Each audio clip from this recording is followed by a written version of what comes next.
Você já se sentiu pequeno diante de uma grande missão? Já se perguntou como uma igreja pode continuar firme, mesmo quando tudo parece estar desmoronando ao seu redor?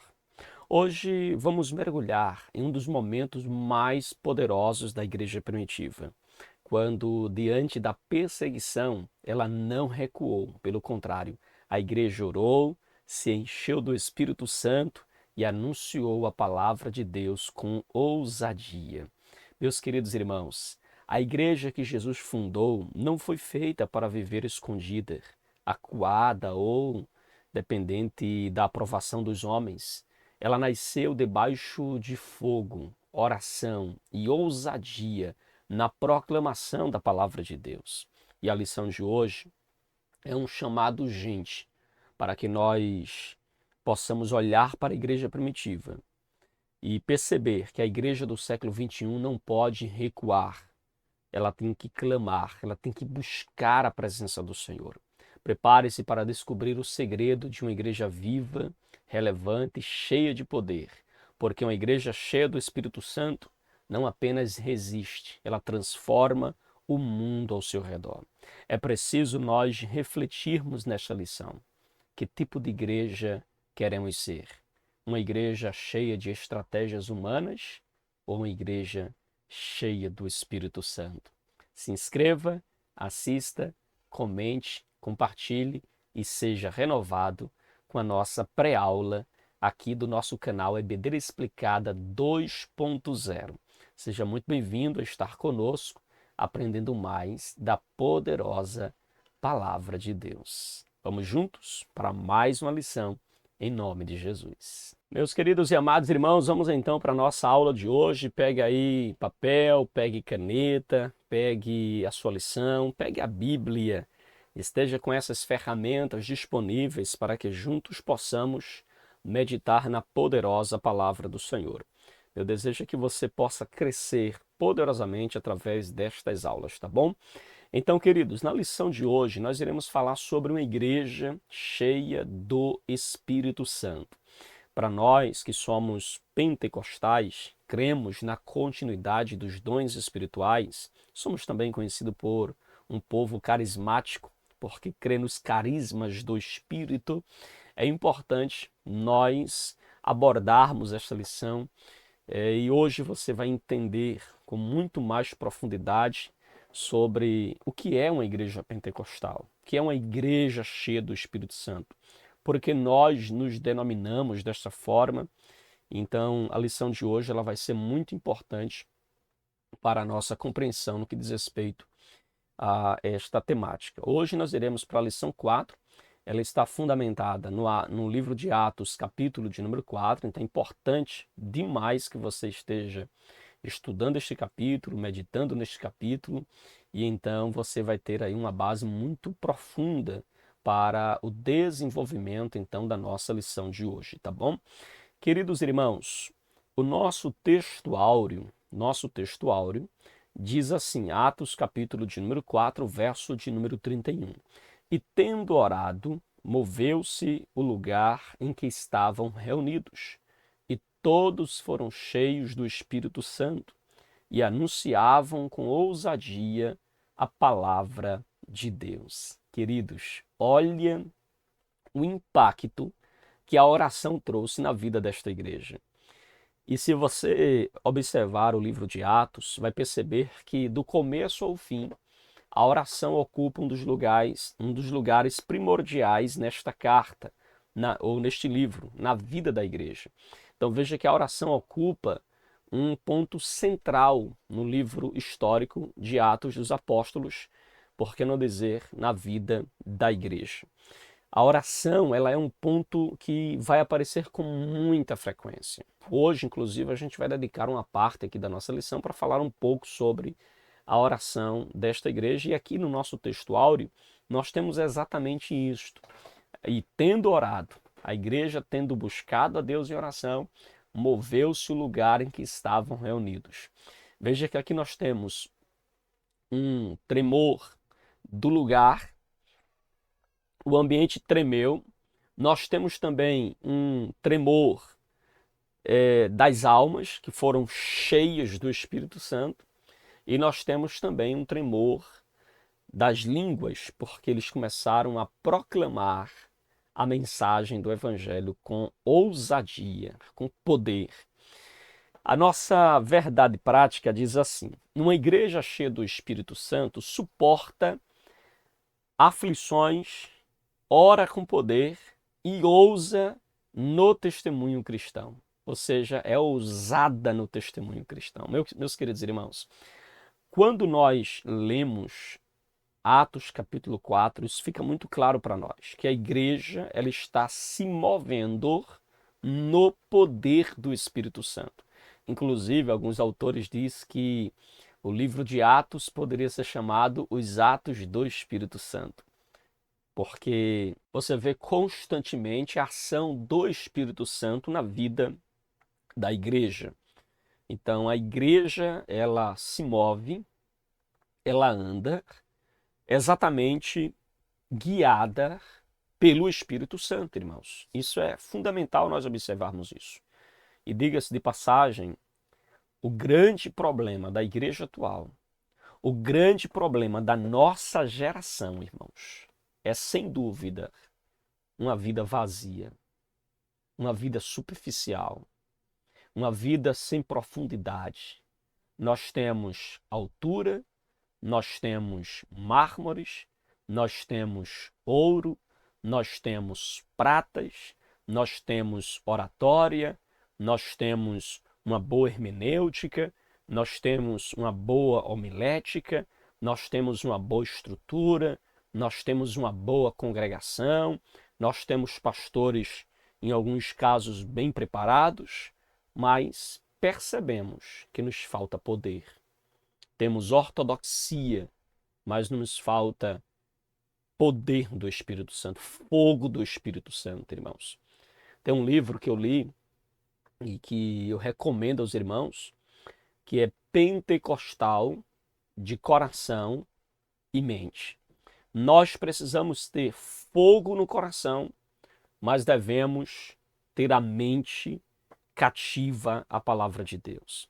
Nós precisamos muito disso e é uma das grandes necessidades da igreja atual. Talvez você diga assim, não, pastor, a igreja atual é uma igreja cheia do Espírito Santo, eu assisto vídeos na internet, eu vou a alguns cultos pentecostais, é fogo do começo ao fim. Mas é exatamente isso que eu estou falando para você, tem muito movimento, mas pouca essência. Tem muito barulho, mas pouca solidez, pouca profundidade, irmãos.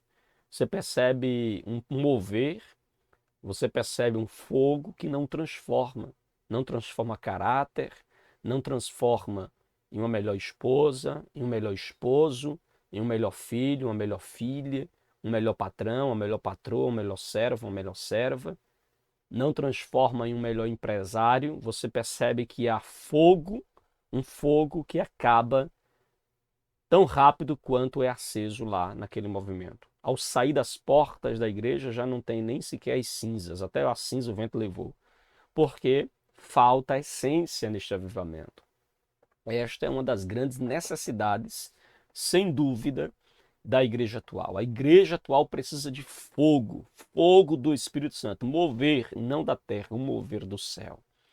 Eu creio que você tem percebido isto também. Você tem notado isto também dentro da igreja evangélica brasileira, onde nós temos um número expressivo de crescimento, mas quando você vai a um culto de oração, a um culto de escola bíblica dominical ou a um culto de ensino, você percebe que os números não aumentaram. Na sua grande maioria, os números têm diminuído. Há um grande número de pessoas adeptas à fé, mas elas não congregam, mas elas não vão a cultos de ensino, doutrina, escola dominical. Elas são fãs de cultos da vitória, culto da prosperidade, culto da restauração, culto da libertação, mas elas não são aqueles que crescem no conhecimento e na graça. Infelizmente, irmãos, esta é uma dura realidade que a igreja brasileira ou por que não dizer a igreja atual, de um modo geral, ela enfrenta. E nós precisamos mudar isso. Avivamento que não transforma, avivamento que não me faz ser mais apaixonado pela palavra, é estéril. É um avivamento que nós podemos chamar de fogo de palha. Já viu como é o fogo de palha? Você coloca o fogo na palha, o fogo sobe numa dimensão gigantesca, mas tão rápido quanto subiu, ele apaga e vira cinzas, e o vento leva, e não resta mais nada. Mas o mover do Espírito Santo na vida da igreja primitiva começou lá em Atos 2, e veja que Atos 3, Atos 4, e você vai ver todo o livro e toda a história da igreja, há um mover do Espírito, mostrando a continuidade da ação do Espírito Santo na vida da igreja, irmãos. Então, este mover não pode ser estéril, não pode ser um fim em si mesmo, compreende? E a gente vai falar mais sobre isso aqui, tá bom? Eu espero que você entenda e compreenda esta verdade tão clara nas Sagradas Escrituras. Queridos, agora eu quero convidar você para que nós possamos fazer a leitura bíblica em classe. A nossa leitura bíblica em classe está no livro de Atos, capítulo de número 4, verso de número 24 ao verso de número 31, tá bom? Abra aí a sua Bíblia, vamos ler esse texto da Palavra de Deus. Atos, capítulo de número 4, verso 24, diz assim a poderosa Palavra de Deus.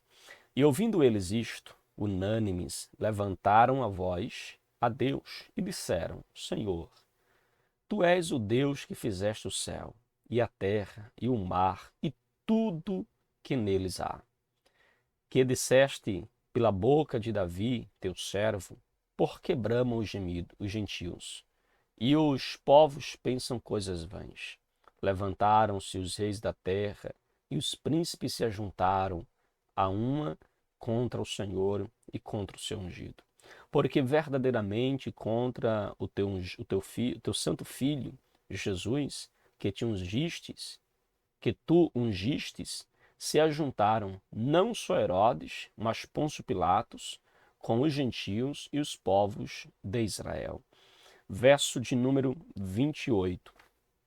Para fazerem tudo o que a tua mão e o teu conselho tinham anteriormente determinado, que se havia de fazer.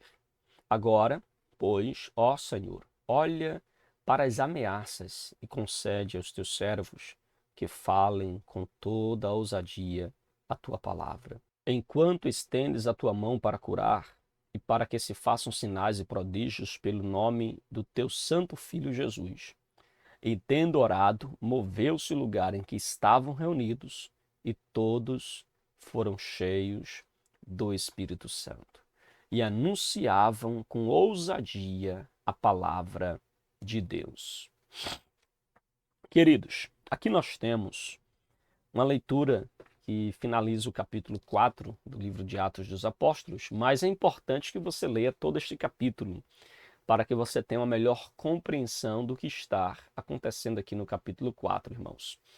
E a gente vai pincelar alguns pontos para trabalhar mais especificamente o nosso texto que nós fizemos a leitura, tá bom? Então não vou me prender a fazer comentários agora desses versículos, porque faremos assim no corpo da nossa lição. Agora, queridos irmãos, quais são os objetivos da nossa aula de hoje? Primeiro, identificar as características de uma igreja cheia do Espírito Santo, destacando sua perseverança em meio às provações. Analisar a importância da oração com poder na vida da igreja, em segundo lugar. E em terceiro lugar, desmontar como a ousadia espiritual fortalece a pregação do Evangelho. Então nós iremos identificar, analisar e demonstrar, certo? Analisar a importância da oração, demonstrar a ousadia espiritual e identificar as características de uma igreja cheia do Espírito Santo. E olha, irmãos, muitos que se dizem pentecostais, que na verdade flertam ou estão profundamente mergulhados no neopentecostalismo, que é pós-pentecostais, ou seja, aquilo que vem depois do movimento pentecostal e vem com uma piora, vem muito manchado, um pentecostalismo que não representa, né, um neopentecostalismo. O neopentecostalismo não representa o pentecostalismo clássico, irmãos. Então é importante que nós venhamos compreender isso. O neopentecostal não representa o pentecostalismo clássico. Não representa. Amém, queridos? Então, irmãos, vamos aqui então para nosso ponto 1. O nosso autor, na nossa introdução, ele faz questão de já pontuar, certo? Ele faz praticamente um pré-resumo aqui daquilo que vai ser abordado também no corpo da lição. Mas aqui na nossa introdução da lição, ele pontua o capítulo que nós iremos estudar, o capítulo 4, do verso de número 24 ao verso 31. E ele diz que nós encontramos aqui neste texto, ou neste capítulo, as marcas que caracterizam a igreja de Jerusalém, as principais marcas que caracterizam a igreja de Jerusalém. E ele vai pontuar a perseverança, que nós vamos abordar mais no ponto 1 da nossa lição, aqui propriamente dito. E também uma outra marca que ele fala é uma vida cheia do Espírito Santo e a sua capacidade de orar, a sua busca pela oração. Então, queridos, aqui nós temos os elementos que fortalecem a igreja e que ajudam a igreja a testemunhar, a cumprir a sua missão aqui na terra. Então, o ponto 1 da nossa lição é uma igreja perseverante. Isso você percebe desde o seu nascimento. Lá em Atos capítulo de número 2, versículo 42, diz que a igreja perseverava na doutrina dos apóstolos, na oração, no partir do pão. Então perceba que esta igreja, ela é uma igreja que persevera em elementos essenciais da igreja. Então é uma igreja que persevera e não apenas em tempo de paz, não apenas em tempos de bonança. Perceba que esta igreja persevera mesmo em tempo de sofrimento. E aí é onde está o nosso primeiro subponto do ponto 1, que é suporta o sofrimento. Irmãos, após o milagre de Atos capítulo 3, do verso 1 ao verso 10, onde um paralítico, um coxo, ele é levantado pela autoridade do nome de Jesus. E logo após vem uma pregação de Pedro, que apontou para a direção certa, porque o povo, quando viu o milagre, queriam aplaudir Pedro, aplaudir João. Então Pedro direciona a adoração para o centro, que é Cristo, aponta para Jesus, e ele faz então uma pregação. Antes mesmo que Pedro concluísse a pregação, no finalzinho ali da pregação de Pedro, a Bíblia diz que chegaram então os homens, né, os escribas, os fariseus, os sacerdotes. Veja comigo Atos capítulo 4, versículo de número 1. Enquanto Pedro e João ainda falavam ao povo, chegaram os sacerdotes, o capitão do templo e os saduceus, ressentidos, porque os apóstolos estavam ensinando o povo e anunciando em Jesus a ressurreição dentre os mortos. Queridos irmãos, esse texto ele é muito forte e oportuno, porque veja, Pedro não chegou sequer a concluir a mensagem. Pedro ainda estava falando ao povo quando estes homens chegaram. E o texto é muito claro. Chegou ali a elite, chegou ali os sacerdotes, chegou ali o capitão do templo, chegou ali os saduceus. E o texto diz que eles estavam ressentidos. Os saduceus, em especial, porque um dos cernes da pregação de Pedro era exatamente a ressurreição. E os saduceus não creem na ressurreição. E aí nós temos também o texto no verso 2, diz que eles estavam ressentidos porque os apóstolos estavam anunciando o povo, né, ensinando o povo e anunciando Jesus ressuscitado dentre os mortos. Então vejam, eles estavam ressentidos, irmãos. Ressentidos. É interessante nós observarmos e atentarmos para esta expressão, irmãos. E eu quero inclusive convidá-los aí a abrir também a sua Bíblia, para que você possa entender a dimensão do que está acontecendo aqui no versículo de número 2. Porque eles estavam ressentidos, diz o texto. A palavra ressentidos é uma palavrinha grega que significa, então, ficar perturbado. Eles ficaram perturbados, inquietos. eles ficaram enfadados, aborrecidos, eles ficaram perturbados, irmãos, por causa daquilo que Deus estava fazendo por intermédio dos apóstolos. Olha que interessante, irmãos. Estes homens, perturbados agora por causa disso, prenderam Pedro e João. Eles prenderam os apóstolos. E então recolheram eles para o cárcere. Claro, não prenderam definitivamente. Foi só um pernoite ali, porque provavelmente já estava tarde, como mostra o texto mais na sequência. E então eles prenderam Pedro, recolheram até o cárcere, e até o dia seguinte, pois já era tarde. E aí eles, no dia seguinte, queriam então interrogar os apóstolos. E é isso que acontece. E aí no dia seguinte, versículo 5 diz que as autoridades, os anciãos, os escribas se reuniram em Jerusalém com o sumo sacerdote Anás e Caifás, João, Alexandre e todos os que eram da linhagem do sumo sacerdote, e colocando os apóstolos diante deles, perguntaram: com que poder ou em nome de quem vocês fizeram isto? Ou seja, curaram o coxo que estava na Porta Formosa e que já tinha mais de 40 anos. E aí Pedro, diz o texto no verso 8, então Pedro, cheio do Espírito Santo, meu Deus, que palavra forte, irmãos. A Bíblia diz no verso de número 8, eu quero chamar aqui a sua atenção para esta expressão, porque aqui no versículo de número 8, a Bíblia diz que Pedro, cheio do Espírito Santo, irmãos. Pedro, cheio do Espírito Santo, disse para ele, né, com qual autoridade ou como foi que eles tinham feito aquilo. E olha que interessante, porque Pedro, ele não está falando de si mesmo. Pedro está falando cheio do Espírito Santo de Deus. Note então que ele diz: a autoridades do povo e os anciãos, visto que hoje somos interrogados a propósito do benefício feito a um homem enfermo e ao modo como ele foi curado, saibam os senhores e todo o povo de Israel que em nome de Jesus Cristo Nazareno, a quem vocês crucificaram e a quem Deus ressuscitou dentre os mortos, sim, em nome deste, em seu nome é que este está curado na presença de vocês. Este Jesus é a pedra que vocês, os construtores, rejeitaram, mas ele veio a ser a pedra angular. E Pedro faz uma declaração, irmãos, extremamente conhecida, importante, e não há salvação nenhum outro, porque debaixo do céu não existe nenhum outro nome dado entre os homens pelo qual importa que sejamos salvos.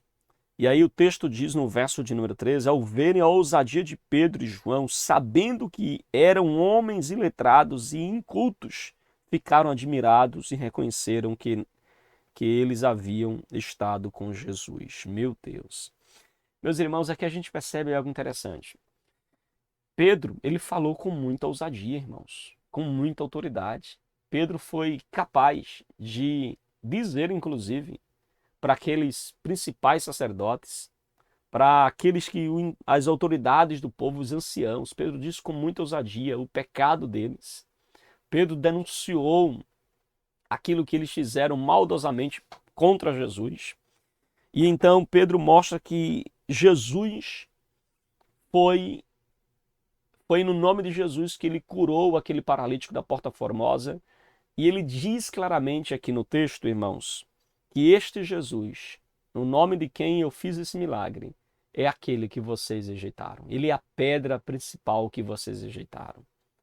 Ele é o fundamento principal, mas vocês se recusaram a crer nele e aceitá-lo como Senhor e como Salvador. Olha que interessante, irmãos, porque aqui nós temos no texto o próprio apóstolo com muita ousadia afirmando e declarando a razão ou motivo ou como ele realizou aquele milagre, mas não deixando de lembrar às autoridades dos judeus, aos fariseus, né, ou aos sacerdotes, aos anciãos, exatamente que ele fez aquilo no nome de Jesus, mas eles haviam rejeitado o próprio Cristo.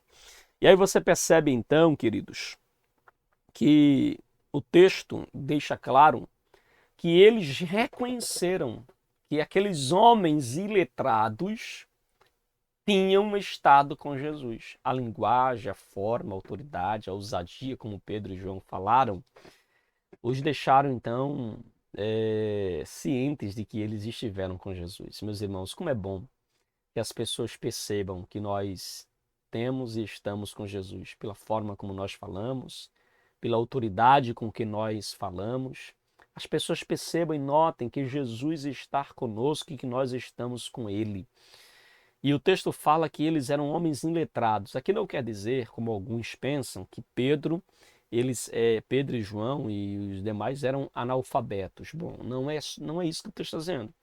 A expressão iletrados, na percepção aqui dos anciãos e dos sacerdotes, é porque Pedro e João não faziam parte da escola sacerdotal dos escribas e fariseus, não haviam aprendido aos pés do grande doutor Gamaliel, mas Pedro e João, eles perceberam, estiveram com Jesus, que ficou conhecido também como um grande mestre.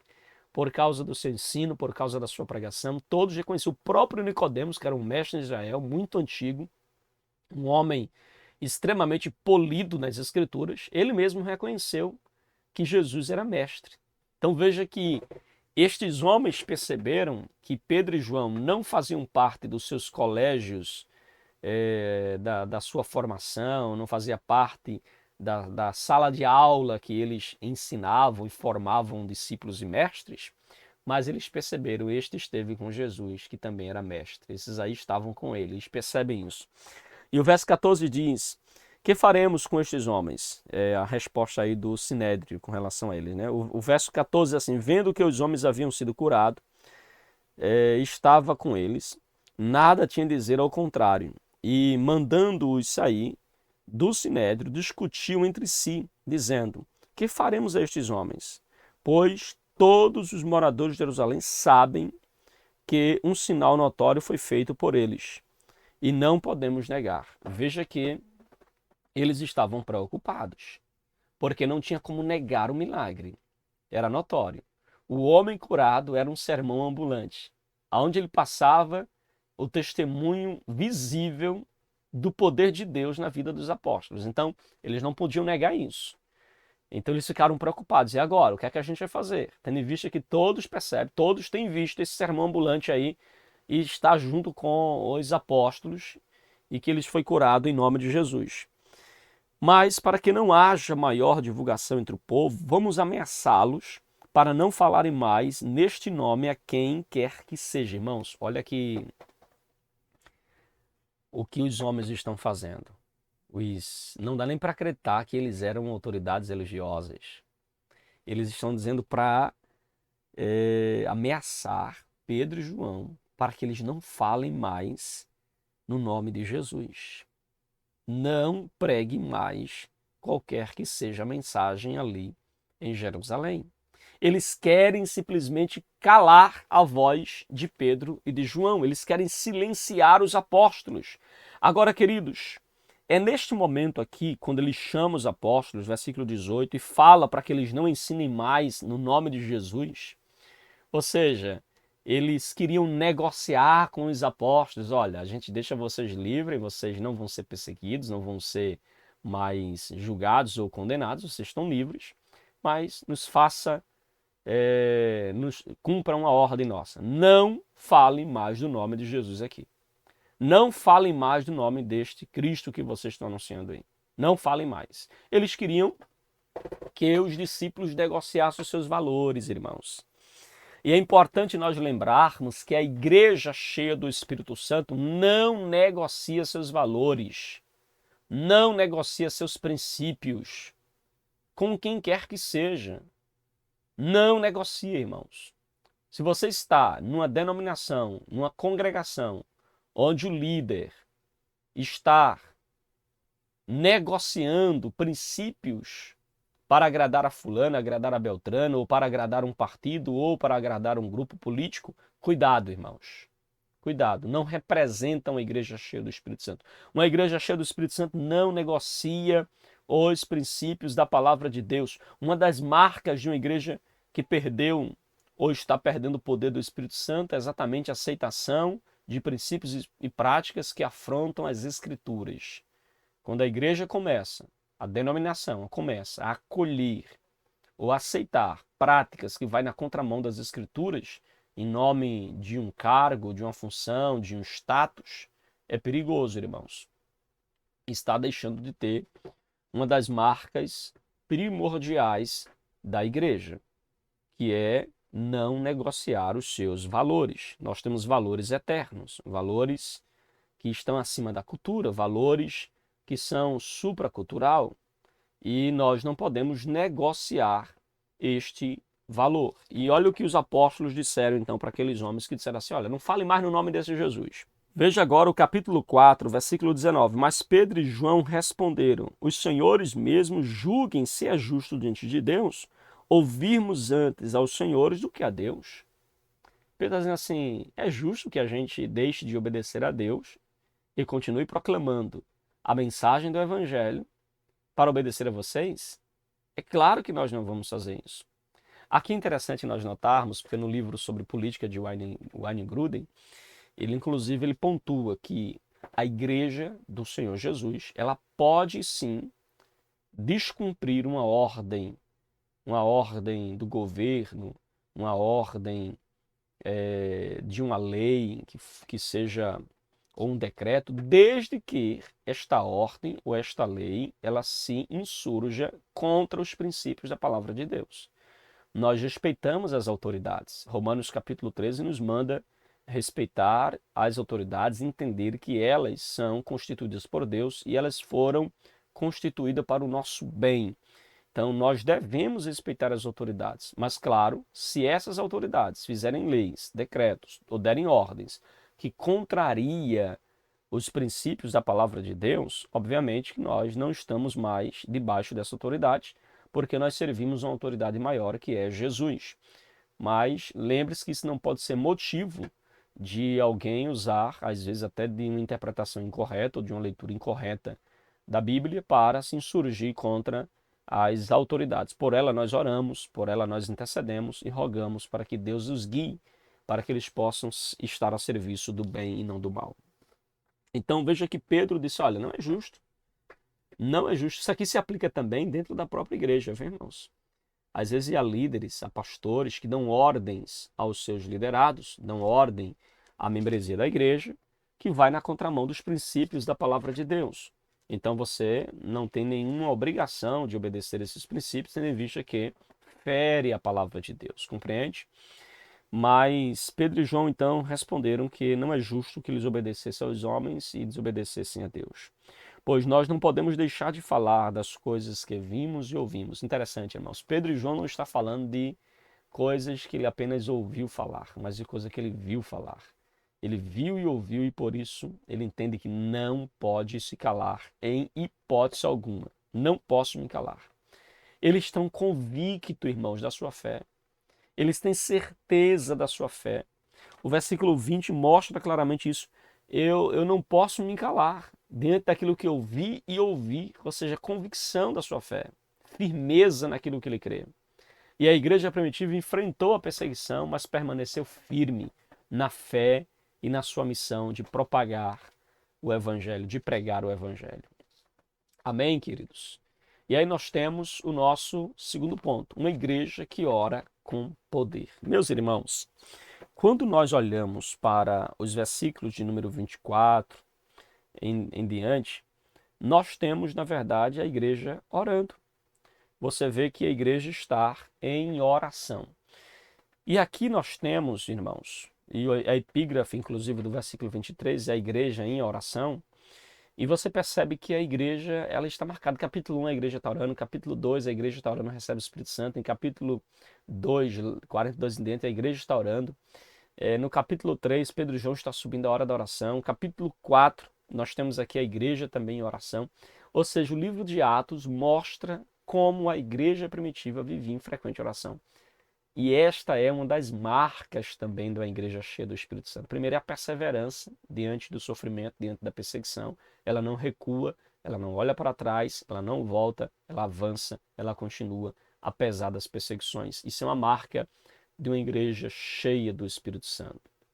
Mas, em segundo lugar, uma igreja cheia do Espírito Santo é uma igreja que ora com poder.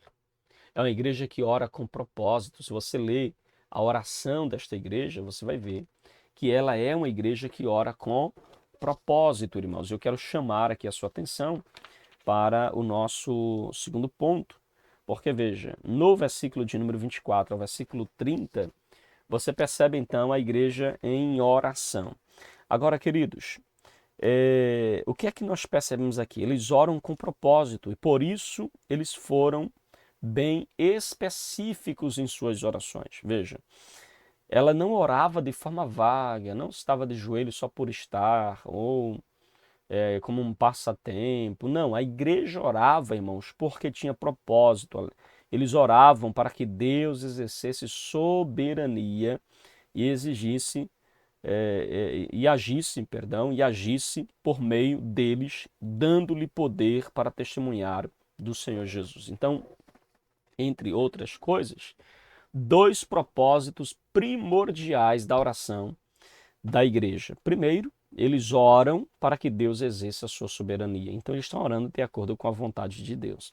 Segundo, eles oram para que Deus lhe dê mais ousadia para proclamar a palavra de Deus. Você vê então no versículo 29, agora, Senhor, olha para as ameaças deles e conceda aos teus servos que anunciem a tua palavra com toda a ousadia. Meus irmãos, uma igreja de joelho pedindo a Deus que os capacite a pregar com mais poder, com mais autoridade, com mais ousadia. Hoje a gente percebe que muitos pregadores sequer oram pelos seus ouvintes, sequer oram na preparação do seu sermão, preparam o seu sermão de uma forma tão seca, de uma forma tão árida, de uma forma tão sem vida. Mas, irmãos, é preciso nós prepararmos e orarmos ao Pai para que Ele nos capacite a pregar a palavra de Deus com ousadia. Anunciar a mensagem de Deus com poder, com autoridade, meus irmãos. Não podemos pregar a palavra de Deus de forma vazia, de forma superficial, não. E para isso nós precisamos orar. Quando a gente lê as biografias dos heróis da fé, dos homens, de grandes homens da nossa história, a gente percebe que eles tinham um compromisso muito sério com a oração. Muito sério. Leonardo Ravenhill, ele escreve Por que tarda o pleno avivamento, eu estou inclusive relendo este livro, e ele fala sobre isso. Um pastor que não ora pelo menos 2 horas por dia está se desviando, ele diz. Irmãos, é forte, não é? Não ora pelo menos 2 horas por dia, está se desviando. Está frio.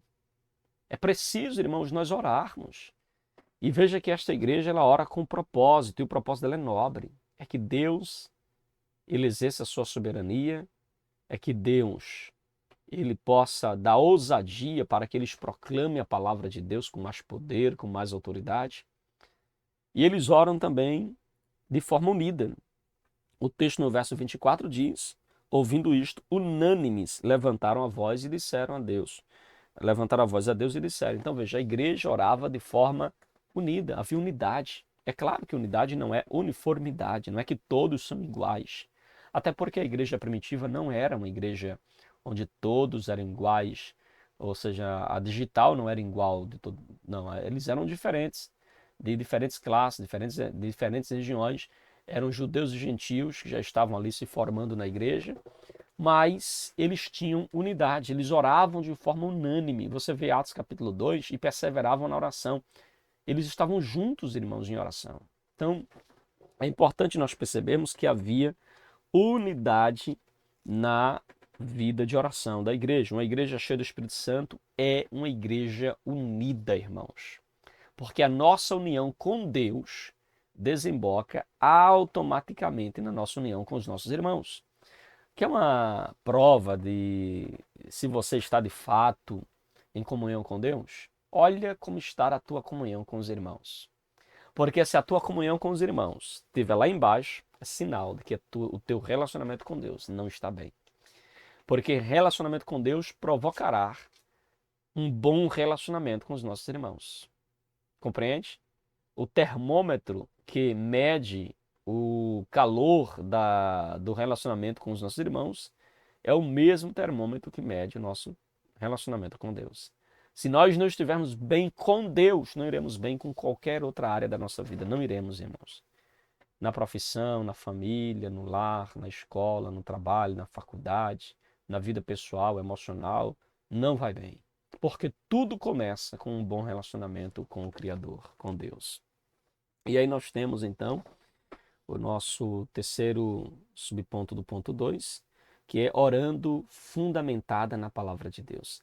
Você vê que o versículo de número 25 e o versículo 26, nós temos então eles orando, mencionando uma passagem bíblica lá dos Salmos. Olha que interessante. Eles estão orando, mencionando uma passagem bíblica do Salmo, é o Salmo 2, verso 1 e verso 2. Então eles oram fundamentado na palavra de Deus. A oração precisa estar centrada nas Escrituras. Orar não é somente você chegar lá e falar um monte de palavras que você acha, que você pensa. É você orar de forma alinhada com as Escrituras. E é isso que eles estão fazendo. Orando de forma alinhada com as Escrituras sagradas, irmãos. E aí você percebe eles orarem de forma fundamentada. Não basta orar, é preciso orar tomando como base a palavra de Deus. Orar fundamentado na palavra é orar crendo e afirmando as verdades divinas, verdades da palavra de Deus. Uma oração feita, irmãos, fora da palavra de Deus, não terá garantia de ser respondida por Ele, porque está fora da sua vontade, está fora daquilo que Ele deseja para mim, para você. Então, não há dúvida de que a falta de fundamento bíblico fundamentação bíblica pode estar por trás do fracasso da vida de oração da atualidade. Uma igreja sem Bíblia não consegue orar biblicamente.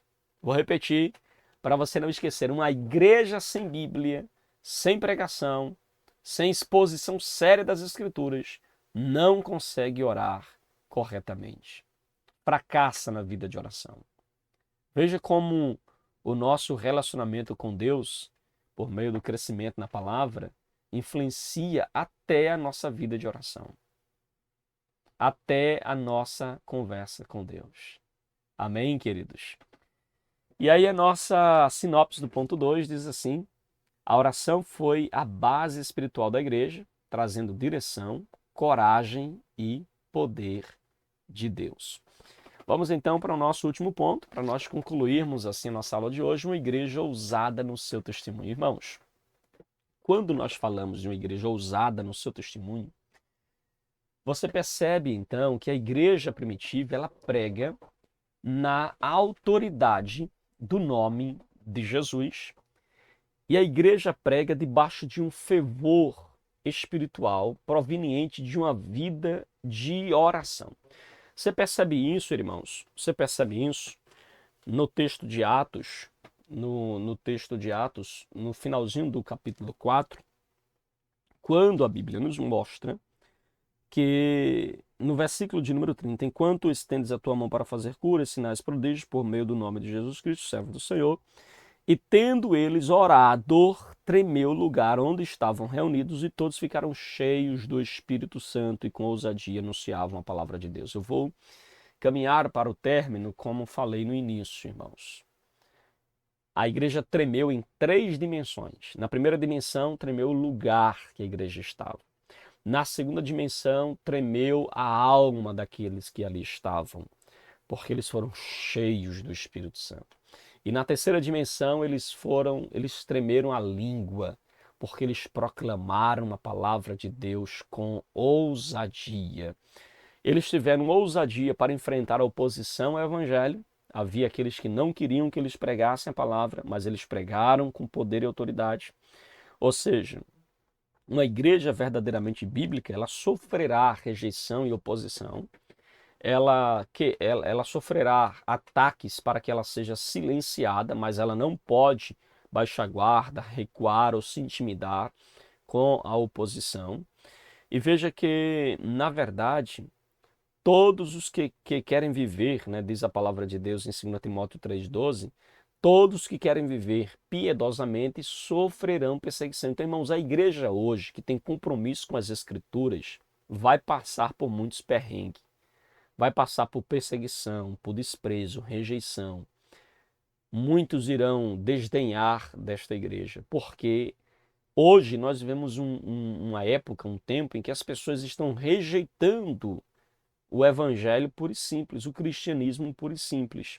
Então veja, uma igreja que procura ajustar a sua agenda ao Estado, à popularidade, ao status, ela perdeu a sua autoridade espiritual, irmãos, perdeu a sua legitimidade bíblica. A igreja não pode deixar os princípios da palavra para se alinhar ao Estado ou se alinhar a uma filosofia política, uma ideologia política. Não pode. Ou um movimento. Não pode. Ela deve estar e permanecer centrada nas Escrituras Sagradas. Amém, queridos? E veja que a igreja também, ela tinha ousadia no exercício dos dons espirituais. O evangelista nos informa que, tendo eles orado, todos foram cheios do Espírito Santo. No ensino de Lucas, o enchimento do Espírito está diretamente relacionado à prática dos dons espirituais na vida da igreja cristã. Então veja, esse enchimento tem a ver com o mover do Espírito, dotando a igreja de dons espirituais para cumprir a sua missão. Não se trata, portanto, apenas do uso de uma frase de efeito. Não. No livro de Atos dos Apóstolos, o Espírito Santo é quem dá o crescimento da igreja e opera milagres extraordinários na vida da igreja. Não somente por meio dos apóstolos, mas também por meio dos demais cristãos que estavam na igreja. E é a ação do Espírito de Deus se movendo entre eles que realiza então as grandes obras que o texto nos mostra em Atos capítulo 6, versículo 3, versículo 5, Atos 8, versículo 5 a 7, e aí segue também outros textos da palavra de Deus. Então devemos, portanto, nos encher do Espírito Santo para que seus dons tragam edificação à igreja. Nós devemos nos encher do Espírito Santo para que nós possamos, irmãos, viver uma vida cheia do serviço, ser fervoroso no serviço cristão. E por fim, irmãos, ousadia na exposição da palavra. Olha que interessante. A igreja primitiva, cheia do Espírito Santo, tinha ousadia para proclamar a palavra. Você está percebendo aqui que avivamento nasce da oração, da exposição da palavra, nasce então de uma oração alinhada com as Escrituras, de uma igreja que persevera em meio à perseguição. O avivamento tem a ver com uma igreja que, avivada, proclama a palavra de Deus com ousadia, irmãos. Diferente de alguns avivamentos da atualidade. Avivamentos estes que não têm oração, avivamentos estes que não têm palavra, avivamentos estes que a igreja não persevera, basta um estralar de uma perseguição ali e já está se desviando, já está abandonando o evangelho. Então veja, irmãos, é um avivamento estranho. Avivamento não é movimento estéril, irmãos. Não. Tem muito movimento aí com cara de avivamento, mas não é avivamento. São apenas movimento. São movimentos. Tem barulho, mas não tem profundidade. Então, avivamento não é emocionalismo vazio. Tem muitos confundindo avivamento com emocionalismo vazio, com chorar, se arrepiar, assim, sentir. Tem gente que vai até para o culto para sentir. Ah, hoje eu não senti nada. Ah, hoje eu senti muito. Hoje eu chorei. Irmãos, nós não vamos ao templo para sentir. Eu creio, e você também sabe, que o mover do Espírito Santo provoca, ou mexe também com as nossas emoções, mas veja, avivamento não é exclusivamente algo emocional, algo que está apenas nas emoções. Muito além disso, irmãos. Nossas emoções são tocadas, mas elas não é o centro, entende? Avivamento não é experiências sensoriais, estou sentindo, estou percebendo, estou vendo, visão, ou isso, aquilo, revelação. Não, não é, irmãos. O avivamento é muito mais que isso. O avivamento é uma igreja de joelhos, é uma igreja cheia dos dons espirituais e de vida prática coerente com a palavra de Deus. É uma igreja que persevera apesar das perseguições. É uma igreja que ora, é uma igreja que tem palavra, e por ser cheia, proclama a palavra. Amém, queridos? Então, movida pelo Espírito Santo, a igreja anunciava o evangelho com ousadia, sem temer a oposição. A ordem era para que a igreja ficasse calada, mas uma igreja cheia do Espírito Santo não consegue se calar. Ela continua avante, proclamando com ousadia e poder a palavra de Deus. Amém, meus irmãos? E aí uma frase final aqui para a gente, que eu sempre separo para os irmãos, que é a seguinte: uma igreja cheia do Espírito não recua diante das ameaças, ela avança com ousadia, oração e poder. Amém, queridos? A igreja continua avançando com ousadia, oração e poder. A igreja continua avançando porque ela está cheia do Espírito Santo. A igreja continua avançando porque ela está tomada pela glória de Deus. É o poder de Deus que move a vida da igreja. Então a igreja cheia do Espírito Santo não recua, não para, não olha para trás, não vive cabisbaixo. Não, ela vive avançando para a glória de Deus, porque ela está tocada e impactada pelo poder do Altíssimo. Amém, queridos? Que Deus em Cristo nos ajude. Que Deus em Cristo nos abençoe, em nome de Jesus. Meus queridos e amados irmãos, chegamos ao finalzinho então de mais uma pré-aula aqui do seu canal EBD Explicada 2.0. Seja muito bem-vindo a estar conosco aqui, compartilhando sempre da lição, da sua experiência e levando para você sempre aqui a palavra de Deus, tá bom? Vamos juntos continuar aprendendo e crescendo. Se você não é inscrito no nosso canal, se inscreve, aperte o sininho de notificações, deixe aqui o seu comentário. Quem chegou até aqui no final, deixe um comentário aqui, pastor, assisti até o final, para eu saber que você está ligadinho com a gente e tem crescido para a glória de Deus, tá bom? Um abraço também aos irmãos que nos acompanham pelo canal AD Ministério Verdade e Vida, que é o canal da nossa igreja. Que Deus abençoe você, abençoe sua casa, abençoe o seu lar, em nome de Jesus. E até a nossa próxima pré-aula da Escola Bíblica Dominical, aqui do seu canal EBD Explicada 2.0. Fica na paz, que Deus te abençoe, em nome de Jesus.